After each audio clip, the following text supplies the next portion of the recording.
In the next 2 weeks, we've been warned, there's going to be darkness. We're almost at a point of grid collapse. It's a reality that South Africans must know, that we're heading to darkness, and ANC politicians are continuing business as usual, as if we are not in a crisis. We are in a deep, deep, deep crisis. Cell phone networks will not work. Water, even if we have it, we won't receive it because it needs electricity. Nothing is going to function. We're heading for a disaster, worse than what COVID was.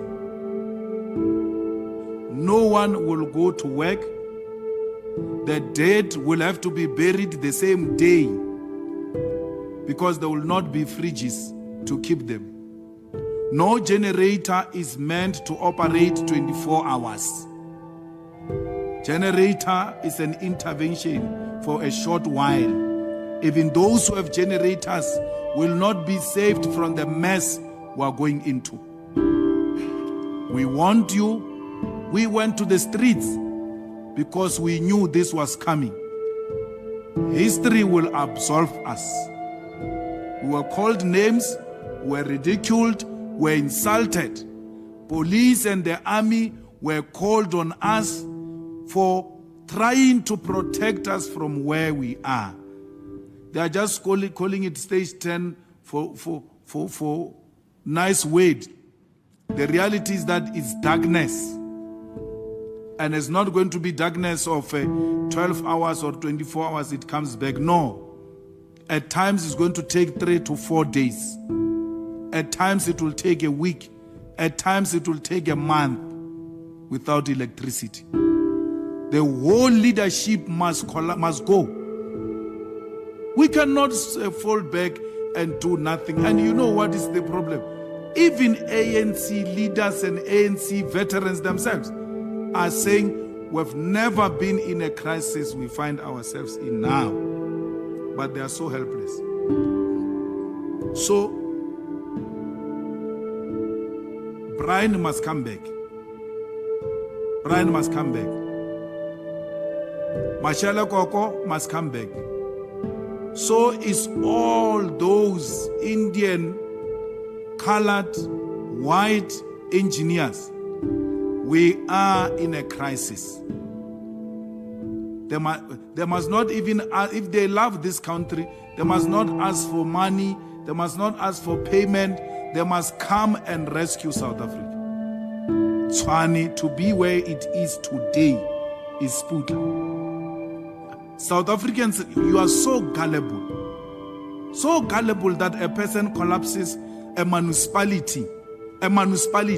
You say he can restore such a complex matter as electricity.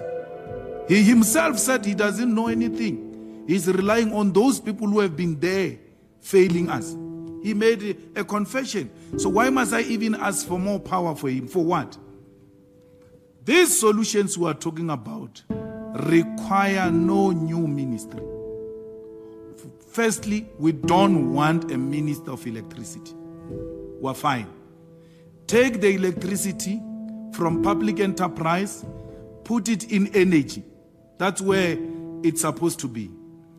Its policy direction and its business be run by one department and one minister. An energy department is not montage. That's the problem. That when you are talking about principle, you guys bring names. It's not montage.